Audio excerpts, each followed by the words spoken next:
All year, TCU has heard the doubters, and all they've done is kept on winning. They showed why they're one of the best teams in America. Okay, I feel unstoppable. Losing's impossible. Go against the team, the thing they know not to do.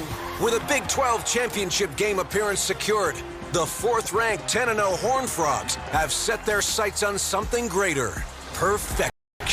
It's one of the best stories of the college football season, and it's not over yet. Touchdown, TCU. Hit the horn. As mighty as the game's powerhouse teams, and in control of their own playoff destiny, TCU's remarkable season continues. Next on Fox. Wendy's delivery to kickoff. Get a meal that always delivers. Get Wendy's $5 Biggie Bag. As you look at McLean Stadium, TCU Horned Frogs fighting for their playoff lives in Waco, Texas today. Mike Hill, Brady Quinn, Reggie Bush, Matt Liner, and Urban Myers. We're going to get your predictions on the game in just a second. But since arriving at TCU, Sonny Dykes is overseeing a dramatic and instant turnaround. The key to that comeback story is a culture shift, a point of emphasis from day one in Dykes' tenure. It is time for Baylor. Let's go. TCU. College football playoff implications on the line. You see the Baylor Bears ready to go, coming out on the field.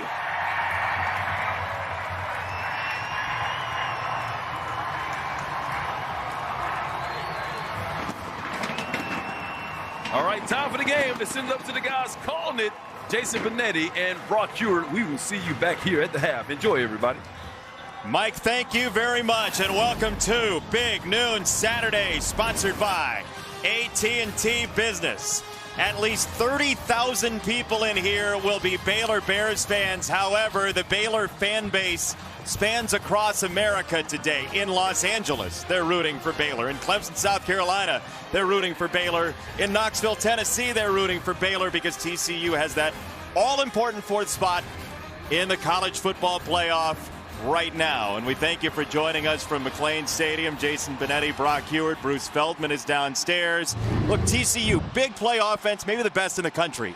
But last week, 17-10, the run game and defense did it against Texas. You know, offense wins a lot of games in college football. You get on the Heisman boards, you throw for all these pretty yards, it can look really nice. But championship DNA, championship teams time and again run the ball and play defense in November and December. And that is exactly what TCU has done. I know others get the headlines, but Kendre Miller's the glue. In my opinion, he's why this team is 10-0. He breaks tackles, he's physical, and his 75-yard run in Austin a week ago ignited that team, and the defense fed off them. Held the Longhorns to less than 200 yards, their best outing of the season. Urban Meyer broke them down in that big noon kickoff, talking about their speed and their ferocity, and you've seen them come together over the course of the season and play their best defense when it matters the most. Speaking of best defense, Dave Aranda got this Baylor job in large part because of his LSU defenses, but last week was not a Dave Aranda defense. No, I think the last 5 weeks for Baylor has not been their kind of defense, and they're done with it. They are sick of being in between. You felt it yesterday in that building. That is not their style. They've called defense, and they've done it in a way of not to lose instead of attack mode, and that will change today. They're going to be much more aggressive. They're going to do all they can with that big man Ika right there to stop the run game. And as crazy as it sounds, Jason, put the ball in Max Duggan's hands. Right? If they're going to give up big plays on the back end, that's fine. But Doyle, Ika, that front seven, they will be coming downhill this morning. They know what kind of challenge they have in a game like this today because TCU and Baylor have played a lot of close games historically and recently. And Bruce Feldman, Baylor remembers last year for sure. They do, Jason. Last November, TCU was reeling. They had just fired Gary Patterson. They were a big underdog coming into this matchup. And then they knocked off Baylor. Their fans stormed the field, and that loss, Baylor knows, cost them a playoff spot. And don't think the people in Waco have forgotten about that. TJ Franklin, their defensive end, told me yesterday, he was like, they're kind of like we were last year. New coach, maybe some people weren't taking them, a little off. They were catching people off guard, and then they got us.